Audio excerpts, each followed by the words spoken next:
الحمد لله رب العالمين وصلى الله وسلم وبارك على نبينا محمد قفكا مدحيسا inuu kala dheereeyo meelna xiiro meelna tinta u dheereeyo qasciya la yiraahdo mana banaana qofku intuu nool yahay ficilka uu sameeyo dambiga looga qoraa hadduu ka laabto ka toobad keenana toobada la yiraahdo ajar uu leeyahay mar haddii qofkii dhintay toobad waa dhamaatay wixii uu ilaahay kala kulmaba hadda fooda oo asagoo meeyda laga jaraa isaga camalkiisii waxba ka bedeli mayso toobadna u noqon maydo qofka meydkaana waa in la ixtiraamaa oo aan la googoyn tintiisa iyo jirkiisa bal fuqahada muslimiintu waxay sheegeen tintii sharcigu yidhi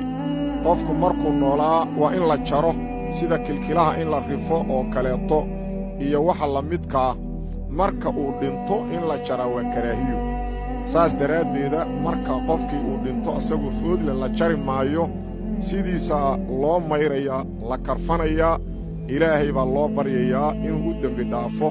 food laga jaro asagoo meydana waxba kama beddelaydo camalkiisa wallahu aclam